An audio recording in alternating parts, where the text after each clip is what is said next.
Now I'm excited to welcome back an SEC man and longtime friend of the Odds Breakers. You heard him many times on sports radio shows, podcasts across the country. You can find him and his work at Vegas Insider and MajorWager.com. I'm really happy to welcome back Mr. Brian Edwards from Brian Edwards Sports and Vegas Insider. You can follow him at Vegas B. Edwards. Brian, what has been happening, my man? We are getting closer and closer to March. There's just a lot of sports events, craziness. What's up, buddy? What's up, brother? Thanks for having me. It's all good over here, man. I'm on a nice run since last Wednesday. I went 4-0 last Wednesday, 4-0 on Thursday, 3-0 on Friday. And so that was what, 11-0 and going into Saturday. And I went 3-2. Sunday, I went 2-1. And Monday and Tuesday, I went 3-1 both times, with my loss on Monday being the Syracuse Georgia Tech under that went over by 1 point in overtime. And then the only loss on Tuesday was the 1 point loss, or the 1 point non-cover by Boise State -2, winning by 1 after being up 10 at halftime. So and then finally I didn't have a winning night. I went 2-2 last night. I lost Rutgers. I won Providence, had to work for it, a long after hours work for that one. And I lost, what was my other L? And what was I know what it was. I lost St. John's and I won the St. John's over. Oh, well, there you go. You got the over. They've been killing it in overs lately. That's, I could use some of that mojo you got, because 2 days ago I was 4 points away from 4-0 and I went 2-2. And then last night, Wisconsin decided to not hit free throws at the end, making my day 2-4. So there you go. But yeah, so that's a 25-7 streak since last Wednesday. I don't think that's up. That is amazing. That's the exact kind of streak I was on about a week and a half ago, and then it kind of cleared itself out. But hey, man, it's heating up now, and we have a lot to talk about because we have some college basketball, we have some UFC, good stuff. But I want to cover all of our bases, my man. So as you know, I like to look at some teams that are possible fade teams, maybe a little bit overvalued or undervalued, and some teams that are buy on teams here. And I usually start with buy low, and so a couple teams that I wanted to throw out there that might be buy low. For one, Northwestern. I think Northwestern is a good dog, and they're a little bit better of a team than they have been in the past. Now, I think at 13-13, they probably know that they're out of the tournament, but they have a good opportunity here against Penn State coming up this Friday.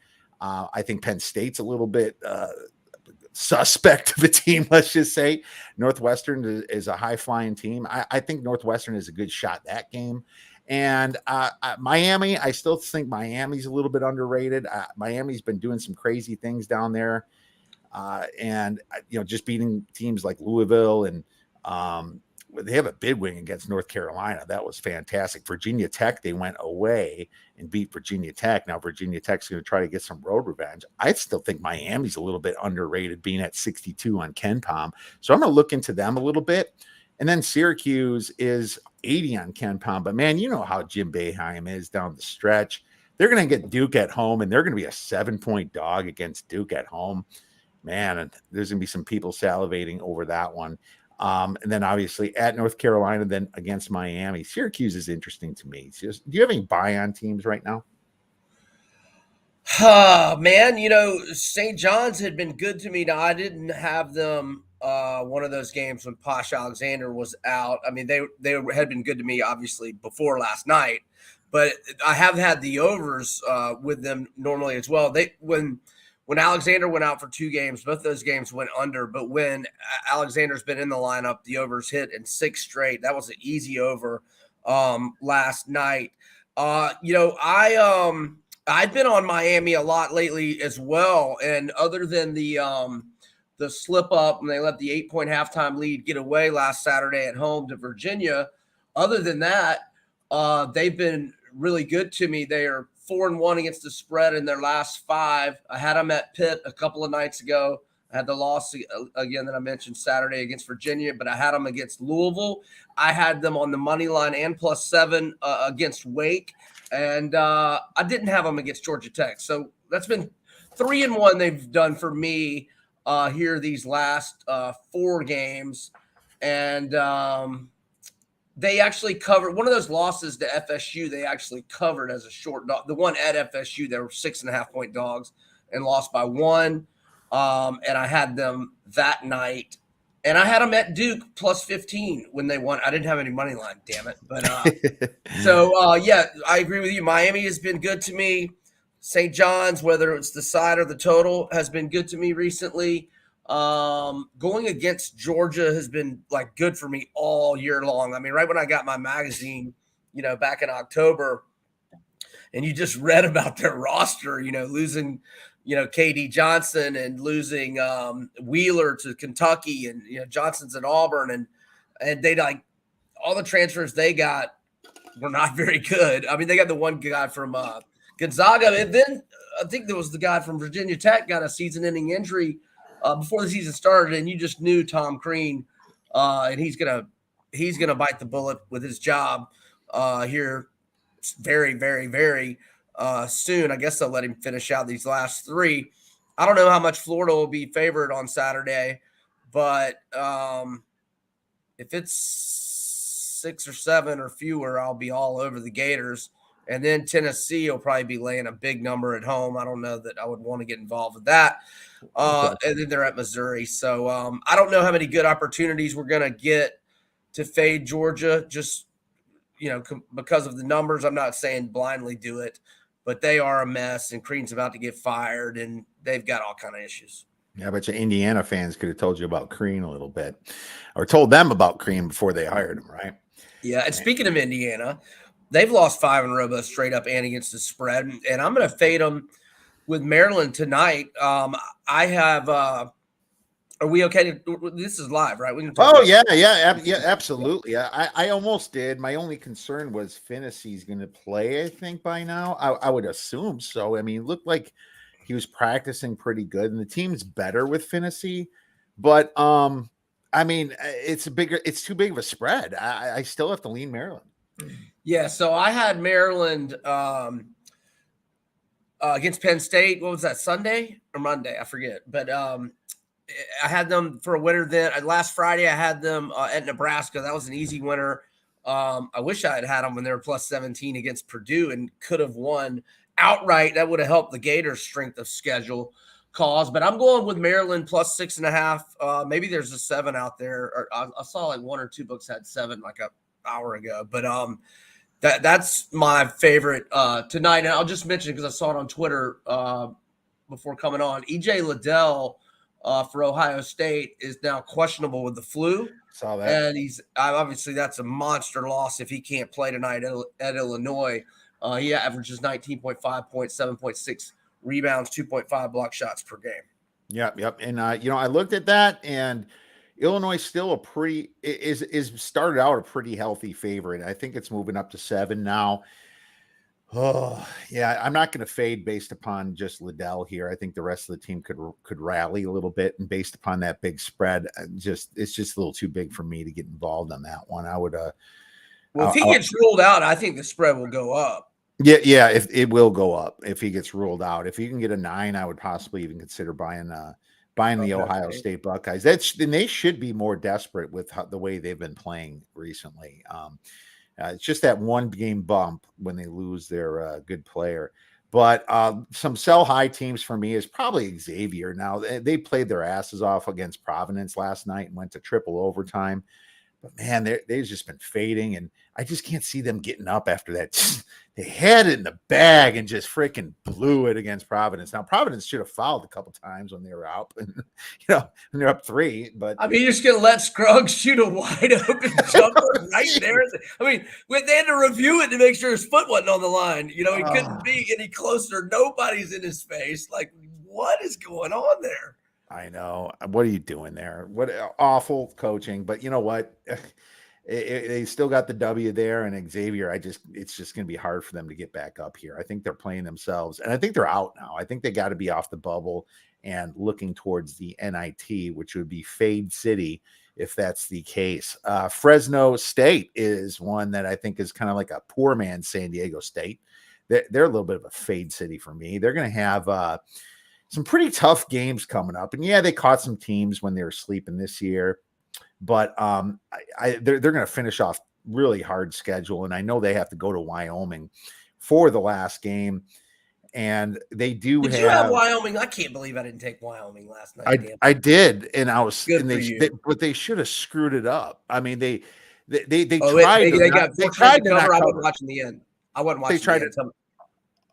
They tried to not cover. They missed, and then they fouled, and then they missed again. And they fouled, and then it should have been 4. But then all of a sudden, 2 free throws were missed by Colorado State. Okay. So I covered by a half point. I was pissed because I missed the 7. I grabbed the 6.5 and barely came through on that one. But that was one of those that should have been a deadlock cover, and they made it really interesting because if you look at Colorado State, they play all their games close. They do when it's a good top 70 team. And Wyoming shouldn't be a 7-point underdog against any Mountain West team, in my opinion. Exactly. I agree. So they're one, and I probably should say UNLV's kind of a momentum. They're playing extremely well right now. There's no doubt about it, and that could be a bid stealer in the conference tournament. They could win that Mountain West Conference tournament the way they're playing. Jesus, that would be a big payout for that. If they would have to be at least 20 to 30 to 1 at least. But Jesus, well, maybe a week or two ago. I don't know that they would be right now. Money line rollover. Nah, yeah. I would think 79 on UNLV. Yeah, 10 to 1, 12 to 1, probably. I would think. Okay. So, I think I had one more. What did I have? Oklahoma, man. God, here's what sucks about this freaking team. I had them pegged as a bad year, even though Porter Moser came over, but then they started winning games, and then I missed some opportunity to fade this ugly ass team, and they look just like garbage recently, and they ain't making the tournament either. They're done. And that's like that. I'm just gonna go a quick bitch about my Gators and our bubble status. Like all the teams that we've played, like FSU. Now, granted, it's because of injuries. That was a legit quad 1 win in November. Now that's just a shit win. And Oklahoma, we lost out in Norman during non-conference, and they've gone to hell in a handbasket. Maryland, we lost to. Maryland doesn't beat Purdue. Oklahoma State we beat, and they lose to Baylor in overtime. Like all the Florida teams that we've played, either whether we've won or lost, are not helping us in any way whatsoever. No, man. Florida, man, you had that game, and we don't have to carry on about that one, but we'll talk Arkansas and Kentucky in a little while. So yeah, we absolutely will. Before we do that, let's you texted me a few futures you thought about, and I love talking about that stuff. Futures coming up here. Obviously, though, none of the conference are quite out yet, but hell, the little conferences already start next week, man. And that's going to be fun to watch a little bit, and maybe we'll find a little value there. I'm going to have to spend a little time with Kyle Hunter picking his brain about some of that stuff next week. But let's look at some of these college basketball futures here, and I'm on. I'll just pick DraftKings, and Tennessee 45 to 1, Ohio State 50 to 1, Arkansas 70 to 1. That's interesting. LSU 90 to 1 now. Man, they really choked that lead away against Kentucky last night. Do you have any futures that you've been looking at?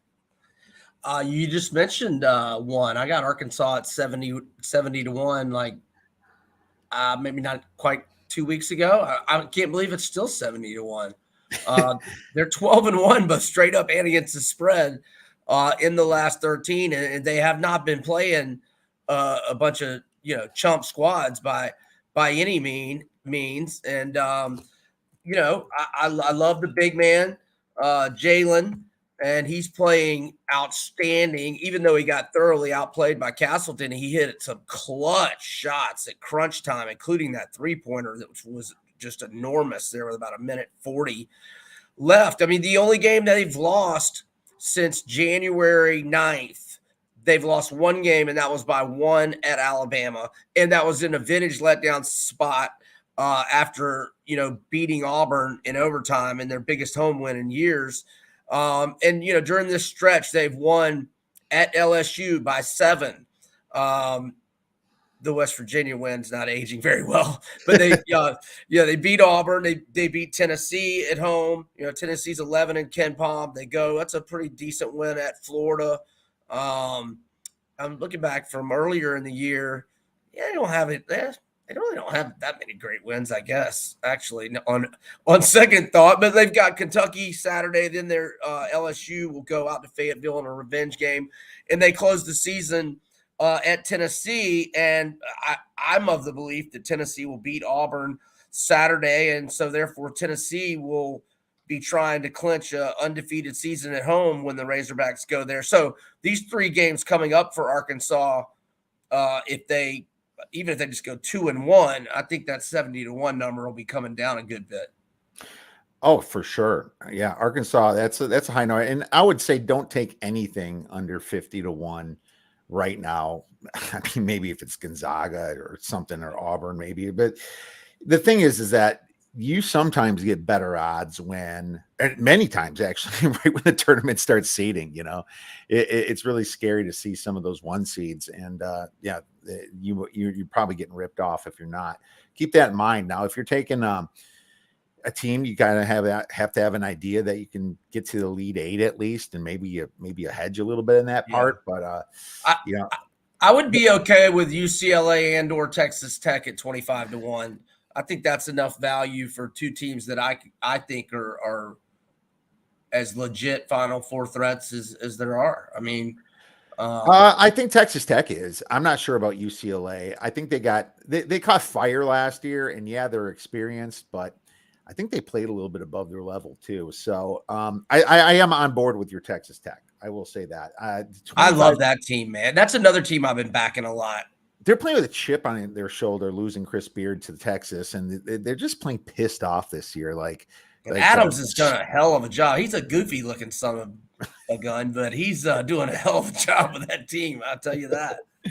Well, it's weird to see Michigan State though at 80-1. I'll tell you that. It's funny. It's like they're in a little trouble right now. They look terrible right now. Not saying they're going to miss the tournament, but they're not for sure in. I don't think the way they've been doing. I don't know that they are. Like, let me pull their page up. I mean, they are on the struggle bus right now.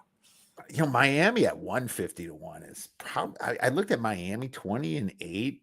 They got a couple of the big wins against Duke, and I think they've done enough to get in. I think Miami's in the tournament here, right?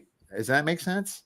I think they're like in the last 4 buys, and let me look at Lunardi's last. I mean,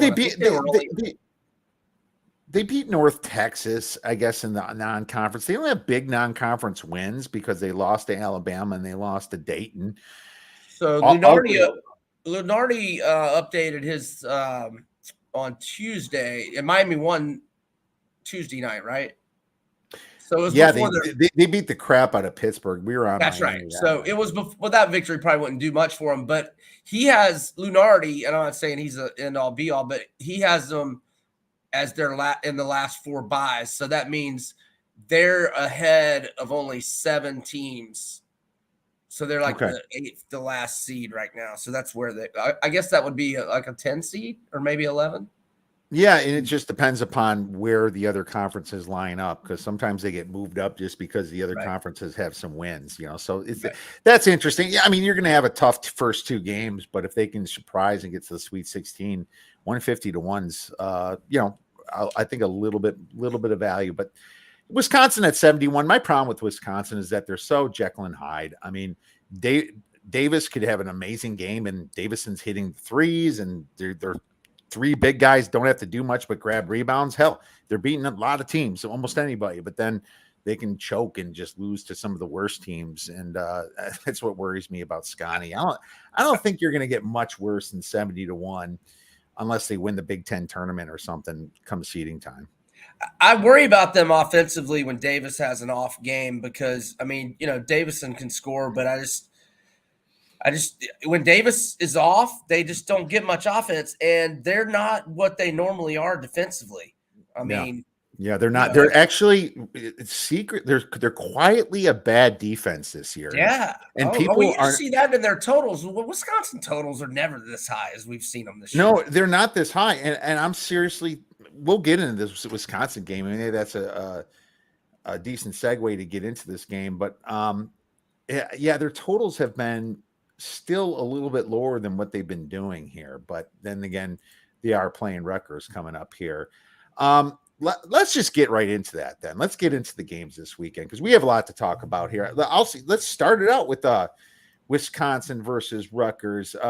Friday doesn't have a big slate. I mean, like you already heard my thoughts on Northwestern against Penn State. I think you're going to probably get a 3.5 for Northwestern, but Wisconsin versus Rutgers, I'm thinking pick them here. And it's because Rutgers is still really low on the Ken Palms. But the problem with Rutgers is that when they're at home at the rack, they should be way higher. You know, it should be a big dichotomy with a team with like Rutgers for the distance that they should have between their home and away.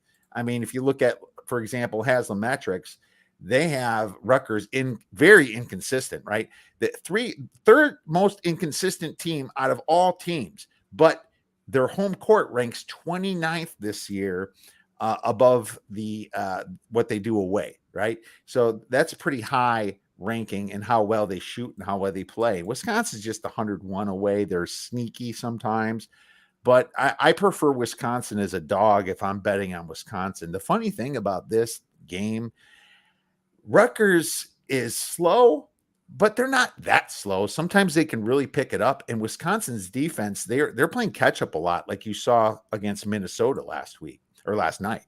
I think Wisconsin's people are going to pound this under again because, you know, Big Ten unders, they're still thinking last year. That's not how things have been going. It's more like Big Ten overs now. Ken Palm has 135. I think this is going to be 133, 132.5.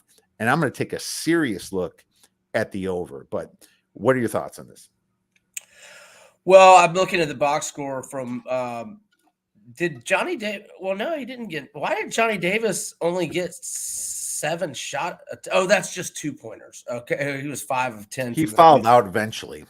Okay, but yeah, he had 34 minutes, so I was thinking he might not have been in too bad of foul trouble. But yeah, there's an example. I mean, you know, you got to get more than 11 points out of Davis. I mean, you know, he's your guy. You got to be getting 20 out of him every night. I am Rutgers or pass every single freaking time they play at the rack, and I've been like, I know they weren't as good at the rack last year with the pandemic and no fans, or I don't remember. They might have had 25%. I can't remember, but you know, 2 years ago and this year they have just been money makers, basically automatic at home.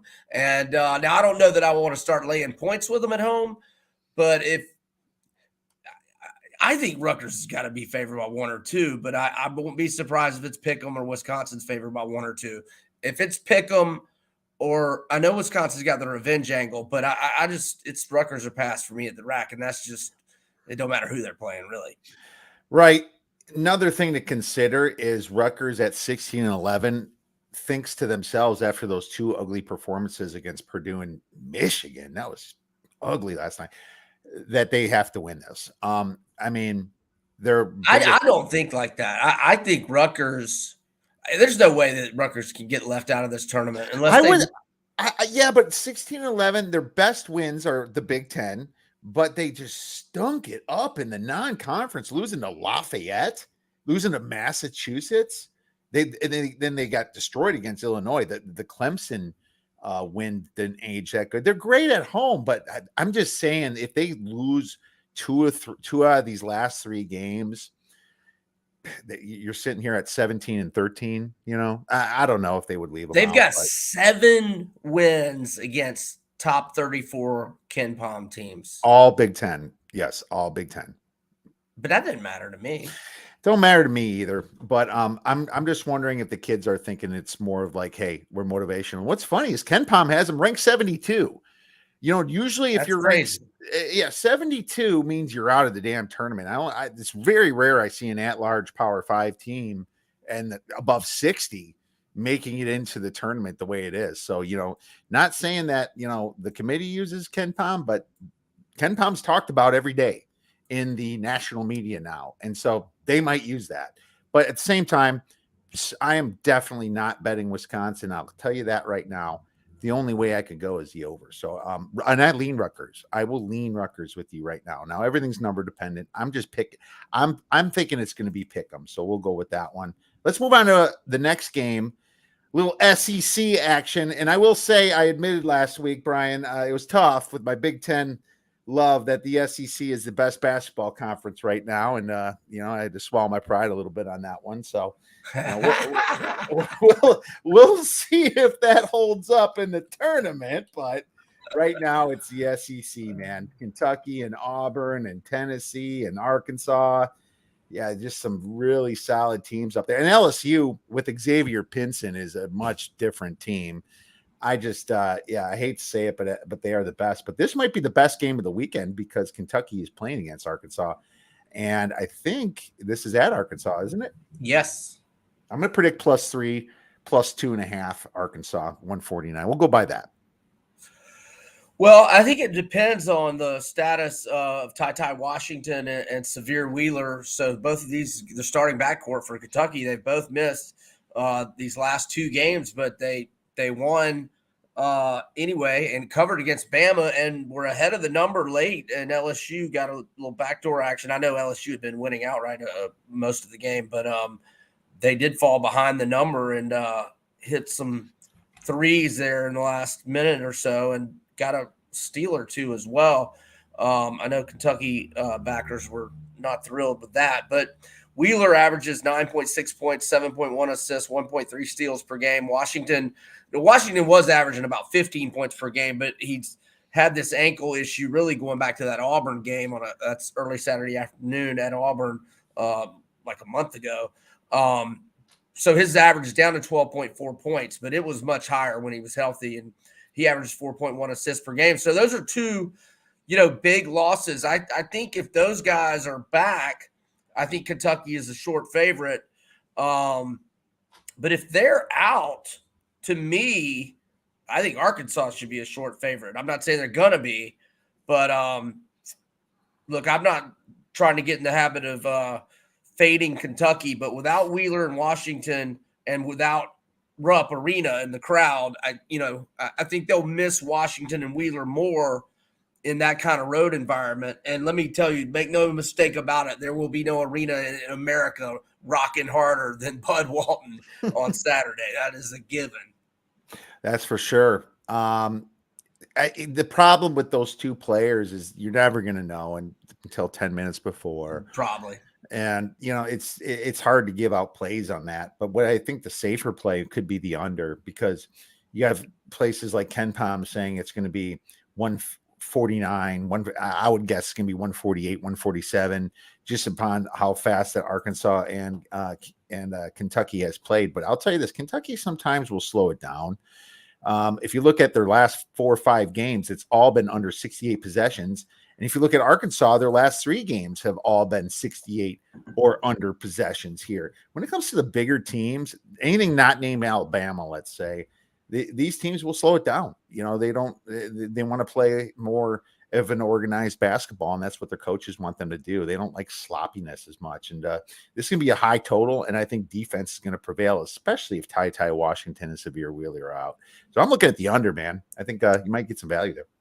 Yeah, I could see that. The only thing that scares me is how Florida had 6 straight unders, and then that one just flies way the hell over in Gainesville the other night with the Razorbacks. So I wrote down some stats.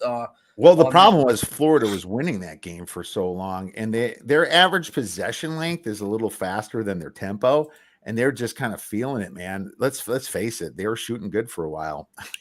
Yeah, no, when we scored that might have been the most points we've given up all year. I'd have to check that, but anyhow, so Arkansas is now 22-6 straight up, 18-10 against the spread. At home, they're 15-1 straight up, 10-6 against the spread. They've had an extra day of rest here, playing Gainesville Tuesday, whereas Kentucky played on Wednesday. But the Hogs have lost 3 in a row at home to Kentucky. They haven't beaten them at home since 2014. And in fact, Kentucky had won 8 in a row over Arkansas until Arkansas went into Rupp and won last year.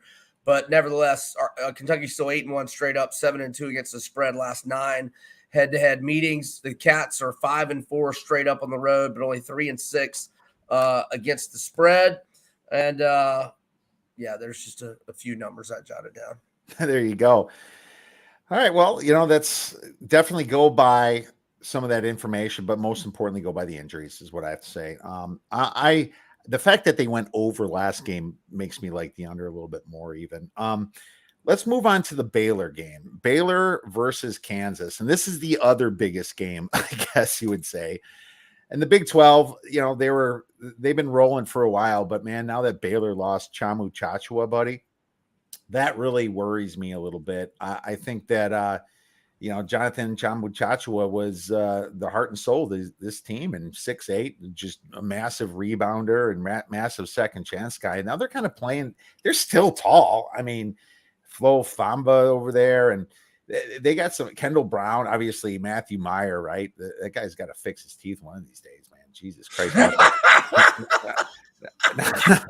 Now that they're paying these kids, what are you waiting for, man? It's an Invisalign or something. But anyways, they're going to be laying some points here against Kansas. And I mean, shit, I don't like Kansas on the road all that much, but dude, if it's 4 points, it's almost to the disrespect point. Hey, do you know what time that game tips? Because I'm looking for it on the board. Oh, dude, was it? Doesn't never mind. Don't worry about it. Sorry, I interrupted. No worries. So my thoughts in this game is anything past the 3, I am probably going to want to play Kansas. I just don't think that Baylor quite has the depth without LJ Cryer and without Chamu Chachua. I think Baylor is kind of a fade team to me. And I personally faded them last game against Oklahoma State. When that went overtime, I was fucking pissed, but it still hit. So I was okay with that. But man, Kansas or nothing for me. And I don't want to even mess with this total. I would say, I mean, you're looking at like 150. Nah, I'll take Kansas probably as a dog. Any thoughts? Well, you nailed it with Baylor's, they lose the big guy, and now, Cryer, who I don't know if he's still their leading scorer. He was earlier in the year, and he came back one game. And did they officially say they're going to sit him till early March? Because that's what it says that on all the sites I'm looking. Right, but I can't trust that stuff. Yeah, I know. I mean, I would be pissed if Cryer played and I got a short spread and didn't know it. But right. Here's the thing. My thoughts are Baylor's looking at it like this. We have Kansas. Are we going to force our injured guy to play this game, or are we going to bring him back for the tournament? There's 3 games left for them. Okay. You can just give up the Texas game if you want, and then just finish off stronger at home against Iowa State. Yeah, I wouldn't play him if I was them. I think it would be a terrible. I mean, you won the championship last year. There's absolutely no freaking reason to play. Yeah, you got to get your guys healthy for the tournament. Yeah, so I'm going to go with that. I just don't really like this game. I mean, obviously, we haven't seen the number. I mean, I agree with you. I think Baylor will be a short favorite. I don't. If anything, I'll probably be looking to bet it in game if one team gets out to a big lead that I can get 6 or 7 points of value from the original line. That would be the only thing I'm potentially looking at in this game. All right, fair enough. Let's move to Tennessee versus Auburn. Or is it Auburn it's Auburn at Tennessee, isn't it? Yes. Oh. Where the Vols are undefeated, 14-0 straight up, 8-6 against the spread. Regardless of the venue, the Vols are 9-2 straight up, 7-4 against the spread in their last 11. They have been single-digit home favorites 3 times this year, and they're 3-0 against the spread. That was against Arizona, Kentucky, and I'm forgetting the other one. But there'll be I think they should be like 3 or 4. I would imagine they're probably going to be more like 1.5 or 2. That would be my guess. Head to head, Bruce Pearl has been putting it on his former team. Auburn has won 6 in a row against Tennessee, straight up and against the spread. Another head to head, trend is that the over has hit in 8 consecutive games in this Auburn-Tennessee rivalry, and Auburn has been deplorable in their last 4 road games. They had that 1-point win at Missouri. They had that 2-point win at Georgia when they got the shot with like 3 seconds left, and they had been down there the last couple of minutes of that game. And then they lost outright at Arkansas in overtime. No real shame in that. And then they lost at Florida, and Florida didn't even play very good that game. I mean, Florida shot like 30% from the field in that game, and they lost. So, and you don't get Jabari Smith a touch on. You got a timeout with 7 seconds and change left. You can't even get your best player a touch. That's where they're going to get beat in the tournament. Look, Bruce Pearl is a hell of a motivator, a tremendous recruiter. Gets the fan base and very enthusiastic, etc. But he's just a terrible game coach, and that's going to get them beat sooner than people think in March. I don't think Auburn's going to the Final Four. I have so many like competing forces here for this game. It's the Rick Barnes fade angle. Yeah. It's the Bruce Pearl X's and O's. It's the Tennessee at home ranking 26 at away home court dichotomy. That one's the biggest overriding factor to me, that Tennessee at home and Auburn struggles on the road. I'm sorry to interrupt. No, you're right. And Auburn 331st on the right. What the hell are you doing against Georgia that game, Auburn? Right? I mean, Jesus Christ. I thought Georgia was going to win that game, and they should have. Probably could have. Should have. Yeah. Then they gave Arkansas a ride for sure, and then they choked in that game. Florida, they lost against Florida, and man, I think you were on Auburn that game. I think I was almost on Auburn that game. That was a tough one, and I would have bet Auburn if someone asked me. If it almost made my card, but Florida showed up that game. I mean, Auburn losing these games that they shouldn't be losing away. I mean, Missouri, they won by 1 point at freaking the worst team in the SEC, second worst team. I don't know what's worse, Missouri or Georgia, right? I guess Georgia's worse. Georgia's worse. Right. Georgia's worse, but this team is terrible on the road. But now that Bruce Pearl is going back to Tennessee, where he got coached, where he got fired, and all the investigate. Oh my God, this game's a mess, dude. It's a mess. I didn't know. I like Tennessee in this game. Okay. I mean, home court, Tennessee. I would bet Tennessee all the way to 4 in this game. Hopefully it's only 1 or 2, but I would bet once it moved, if it were to go to 4.5, that's where I'll cut off at 4. I'm out. Anything north of 4. I don't think it'll be that high, though. I think at 139, the way Auburn's been playing on the road, I would look towards the under, because Tennessee has had a fantastic defense too. So my only look on this game, personally, I'm going to lean to the under. Let's go into Sunday really quick. Now, unfortunately, when it comes to Sunday games, they're usually playing on Thursday night, and we're doing this on Thursday, of course, and we don't know what's going to happen with Ohio State. Like you said, Liddell has got the sickness or whatever. He's got the flu, something like that. And Maryland just in choke mode with their with that coach Manning. I don't think he's going to be around next year either, man. Maryland just looks awful sometimes, and the last 3 games they've looked pretty good. Yeah, after that just embarrassing Iowa drubbing, and Iowa wouldn't miss. They were pretty much hitting everything that game, but they showed up the next few, but they're done. I mean, they're out of the tournament unless they win the Big Ten, of course. You can't think like that. Ohio State is going to be, I'm hoping Ohio State gets murdered tonight, because I will play them against Maryland. I will. I think Ohio State as a dog is probably a good play in this situation. You think Ohio State will be a dog to Maryland? No, Ken Tom's got them by 3. I misspoke. Ohio State is a short favorite. I think they'll be a short favorite.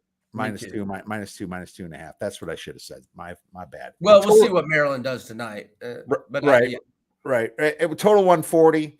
The only way I can look is Ohio State in this game, because at some point these teams are going to be like, you know what? The only noise we can make is in the Big Ten tournament, and that's what's important, and that's what they're going to start thinking. So That's my lean right now. But have you looked at it? Well, I'm looking at Sunday's card. Like I don't have any thoughts on Ohio State, Maryland right now. What like I mentioned, I'm on Maryland tonight. We'll see how they do. But looking at St. John's DePaul, and I mentioned it earlier, these overs for St. John's, as long as Alexander's healthy, and he is. I mean, that game flew over last night.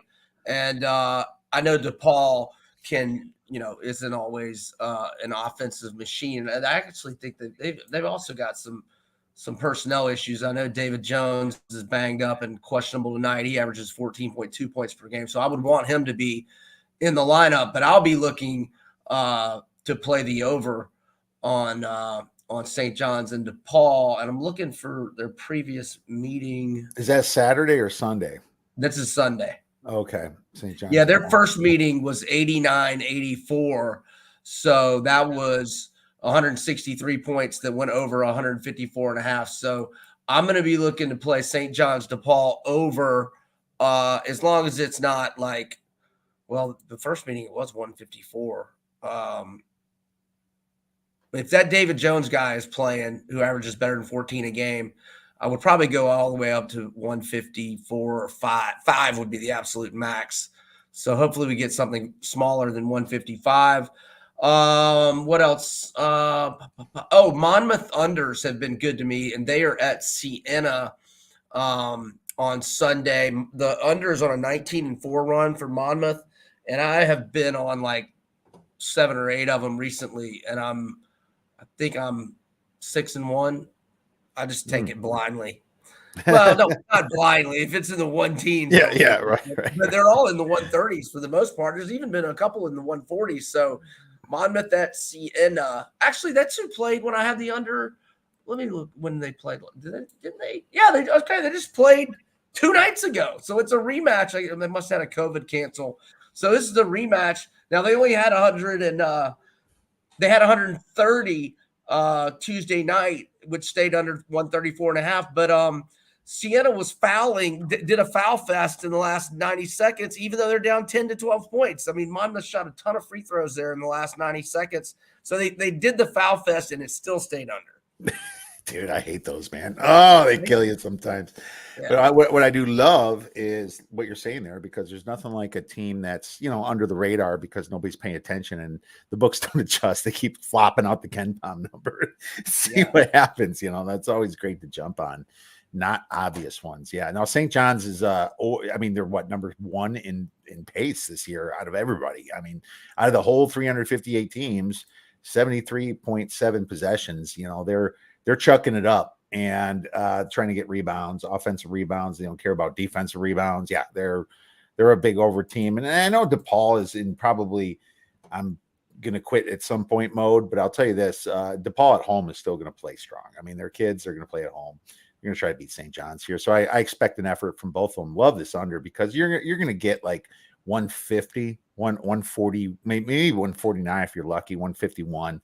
Yeah, I got to take the over in that one too. I totally agree. Let's look at another big. Let me ask you a question because I know you saw them last night and they're fresh in your head. I didn't get to watch any of Wisconsin, Minnesota last night. If Indiana struggles again tonight, and they've lost 5 in a row, but straight up and against the spread, after watching Minnesota last night, and I know their stud was back last night at 13 points, 6 assists, no turnovers. You think Minnesota can will beat Indiana on Saturday or Sunday? Yeah, I do. And because I think Minnesota's kind of at that point where they know they played Wisconsin strong and they're just I almost think that they know that they have new coach this year. Indiana's fade to me. They're just still fade. Now here's the problem. I have to see what happens with Rob Finney and them tonight. I have to see that. That's going to tell me more. If Finney plays and they still stink, I'm not going to like that at all. So that's what I'm looking at now. I'm sorry, I did cut. Where were you going to go with the comment? Oh no. I mean, there's some other massive games. Obviously, you have Colorado versus Arizona. Arizona just Are we talking Saturday or Sunday? Just Saturday. Okay. I just before we get in the UFC, I just want to throw out some really big games. And I'm not saying that we handicap this or anything, but what I want to say is that Colorado, I don't know what you believe, but they still have a great home court advantage for me. And one thing about Arizona is they're a little sloppy. I think they are a top 4 team personally. I don't think they're that overrated really, but they can give up some turnovers. They rank 10th in allowing turnovers, and they don't turn it over a ton. They don't steal a lot. So they're going to go to now they're playing tonight, of course, against Utah. So I obviously have to see that. They're going to go to Colorado. I hope they pound the hell out of Utah tonight. But they're playing Arizona State tonight. Arizona is? No, I thought you were talking about Colorado. My apologies. My fault. Sorry, Arizona's playing. Yeah, and you're right. So we want to see what happens both these games, though. But in my opinion, this might be a sneaky spot to grab a Colorado team at home here on the second road game for Arizona. Arizona may be a little fat and happy. So I'll say that. Obviously, Gonzaga versus San Fran tonight is a huge game, and their spread is definitely accentuated some. And that's how they all are, but they still keep covering because they want to do that. They want to stay that the number 1 overall seed. I mean, that's what's always on their mind. I could debate with everybody if they were playing in the SEC, what their real record would be, blah, blah, blah. But, I think that depending upon tonight, if they do cover tonight and have a big game tonight, there's a good chance that I might be fading them against St. Mary's. I'm not sure, but we'll see. I mean, it's their second away game too. It's almost and I was even saying that St. Mary's is probably a fade team, but I want to see. This is interesting for Gonzaga because I was looking forward the whole season that they had in the West Coast Conference to these last 2 games, because the only 2 teams really that have a pulse in the West Coast Conference is San Francisco and St. Mary's. And they're both back-to-back away games. So this is going to be important information for me when I think about the NCAA tournament. I want to look at this more than their even conference tournament. I want to see what they do here personally, Brian. Yeah. I haven't watched a whole lot of St. Mary's, and I need to do that. And hopefully I'll do that this weekend. So I don't really have any opinion there. A game that I think is a very interesting game on Saturday night, late night, actually, feel good hours on a Saturday night is Boise State at UNLV. Are you okay with me going there for a minute? Yeah, do it, please. Well, UNLV, I mean, look, Nevada had been playing pretty good the last couple of weeks, and they go into Reno and win 62-54. They have now covered at a 7-1 clip in their last 8. They've won 4 of their last 5. The only loss was at Boise, lost by 6, but covered as an 8.5-point dog. You got to think that Boise's not going to be more than like 2, right? I mean, maybe 3 max. They're going to be a 3-point favorite against UNLV. Yeah, that's what I would think.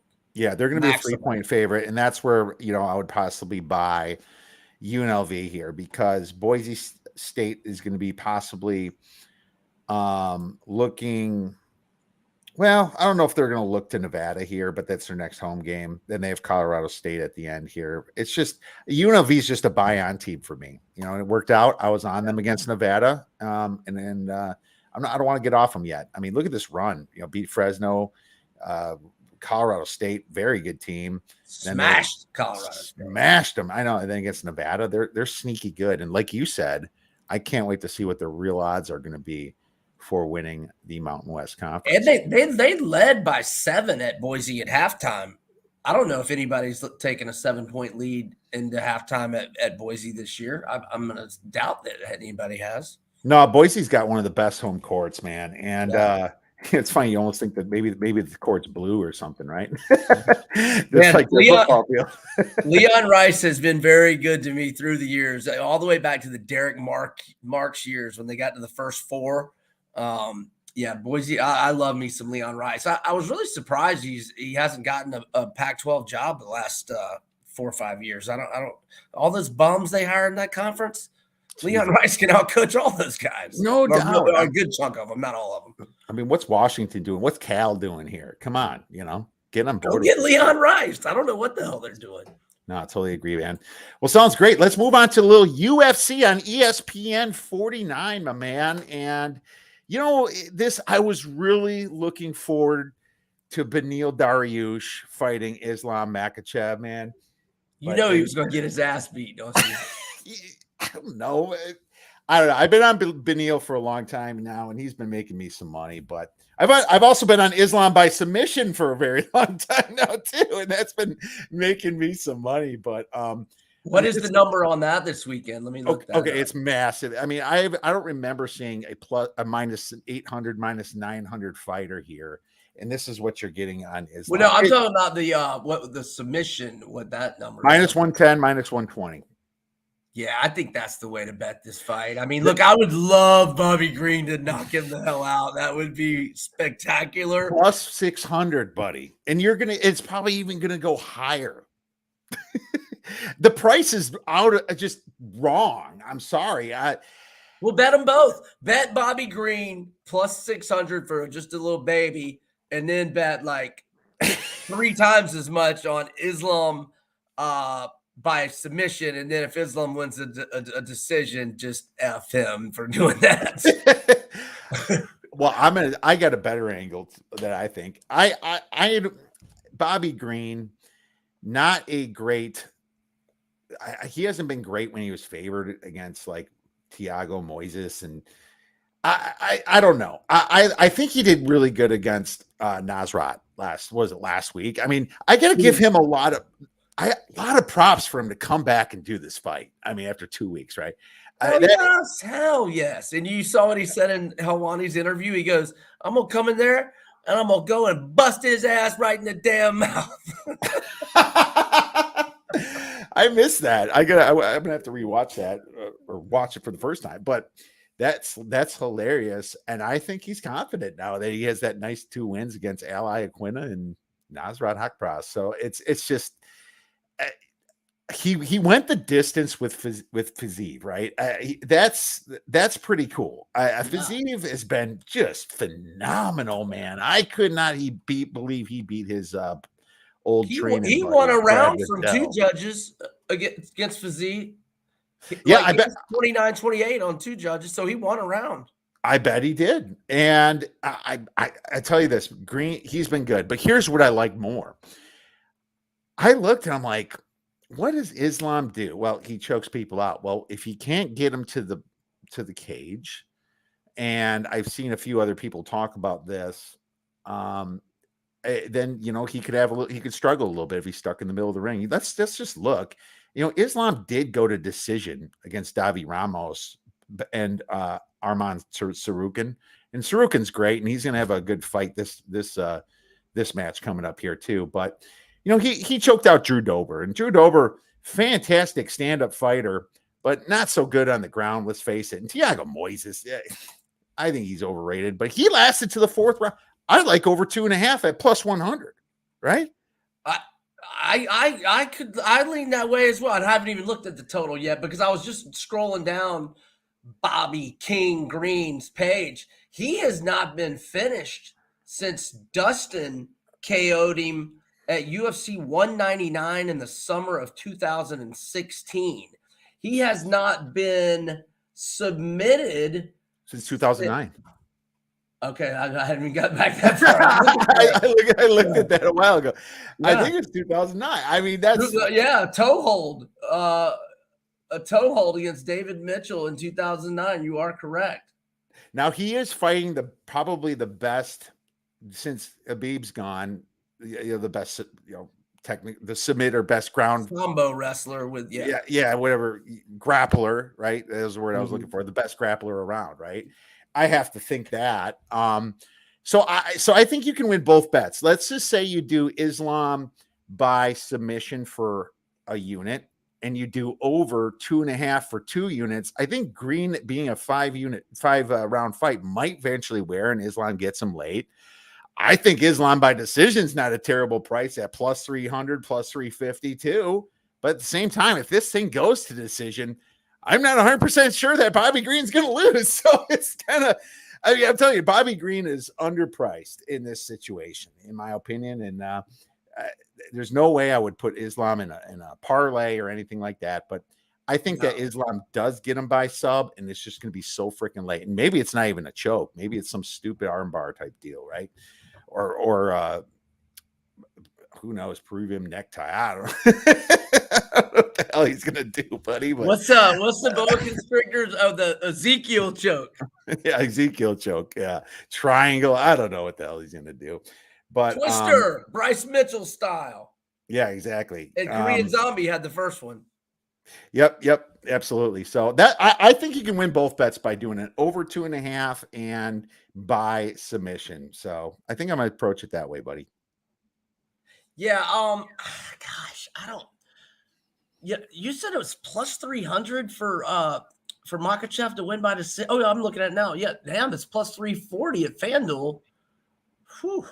If you do that and by decision or by submission, whew, man, you would have to put more on it by submission to ensure profit, obviously, but then you might not profit very much. So, yeah, I don't know, man. I might just end up putting a baby play on Bobby King Green at plus 600. I don't know. I haven't decided. That's totally fair. And that's why I think I like the over a little bit more than anything. I think that's just, you don't even have to have a winner in this fight. So, all right, let's look at Makachev's opponents. Like, I mean, he has not faced a striker that is in the. I mean, Bobby King Green has a very unique style, and he's hard to, he's a tough puzzle to solve for a lot of fighters. And just look, I mean, Dan Hooker's a good striker, but there was no. I mean, he got him. Didn't he take him down like in the first 20 seconds? Something if like I'm that. remembering right. Felt like that. And Dober's a good striker, but I don't feel like there was much striking going on. I feel like he was getting early takedowns in those rounds, if I'm remembering correctly. I just don't think that Makhachev has faced a striker. I mean, the only ones that Dober and Hooker are good strikers, but they're not as crafty and as elusive as Green. So I think this is going to be a fight. We'll see. Yeah, it absolutely will. So I'm excited, and I got to tell you, man, I would not be shocked if Green. I almost think, man, maybe that Green is one of those players that you should be on here at plus 600, and once you win that one, you're going to be like, "I told you, baby," show everybody the money and walk away fat and happy. So there you go. Got a few minutes left only, so let's move on. Let's look at anything in the future here. What is there? I mean, there's some big fights. Yuri Prokaska versus Glover Teixeira. I think Yuri's about minus 180, minus 190. Charles is only minus 155 here against Gaethje. So that's interesting. Any thoughts on anything in the future, Brian? Well, I cannot ever fade my second favorite fighter in UFC history, and that is obviously the highlight, Justin Gaethje. I will never fade him, but I will acknowledge that probably minus 155 is probably old Chucky Olives is probably the right side there, but I would much rather root for my boy to knock him the F out. Go ahead. No. I kind of thought. Well, I would like that fight under. I think Gaethje will knock him out or get submitted inside of 2 rounds. I don't know I don't think the total's out for that, is it? Yeah, I would probably go 2.5 on that one personally on the under if that's what I was looking. But there is an over under out. Okay, 1.5. The under is only plus 105. I would still lean that way, but it's not that would be a 5-round fight. These guys feel each other out. I don't know about that. I want to say that Yuri Prokaska is just a massive hype, but he's been living up to it. But he's also spent a long time in the other federations. But I don't remember him fighting a grappler like. Yeah, I don't know about his ground game. Have we seen him on the ground? No, I don't think we have. And all the public's gonna be all over this guy by KO. Blah blah blah. You're gonna get terrible prices on it. And I love him, man. I love Yuri, I but do I mean, too. I've got a lot of fucking respect for Glover. Me too. And the way he has been killing it on the ground lately, and just not being familiar with Yuri's skills on the ground, I definitely can't lay a minus 180 price. Now that I'm not saying I won't do a prop for Yuri to win by KO, especially if it's, I don't know if it will be plus money though. It'll probably be just like 20 cents less than the straight price, right? Yeah, I would No, think I so. wouldn't lay 160 for Yuri. You're not going to get much with. I mean, it might be minus 120 by KO or something like that. Inside the distance would probably be even money, maybe. Inside the distance would be worse. That would be minus 140, I think. Oh yeah, what am I talking about? Duh, my fault. My yeah, fault. yeah. No, it's all good, man. And so it's just some real exciting stuff coming up in the UFC. And you did nail Nagano. We talked about that a little bit. Nice job. I thought that. I wasn't feeling very good about that going to round 3. John had him at round 5 and just started to do some stupid submission move, and Nagano just put him on his back and sat there the whole rest of the fight. Yeah, he gave up that position. That was wild, man. Where'd my odds? I was gonna look at some future fights and see what you think the zombie. I'm gonna go to that fight in Jacksonville. You think a zombie's got any chance against Volkanovski? I don't want to. I think the zombie is still underrated in people's eyes, and but Volkanovski is just the perfect fighter, just the perfect size. He has a great kick game. He kicks the shit out of your legs. I'm going to find it very hard to bet against Volkanovski in that fight, but I haven't obviously handicapped it yet, my friend. But we're out of time, Brian.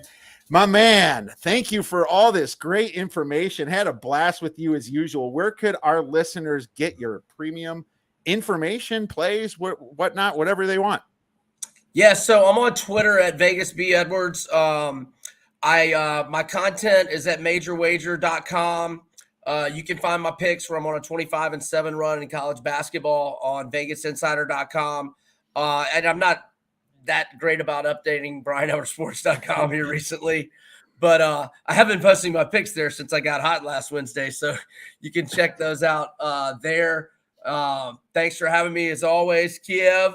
We could always go like 5 hours, but fortunately you've called it into it, so that's good. I need to got to get to the bus stop, my man. That's the problem. I need to check some injuries and get more focused on these games we got starting in an hour or so. Oh man, totally, man. Make sure you guys check out Brian at Vegas Insider and Major Wager.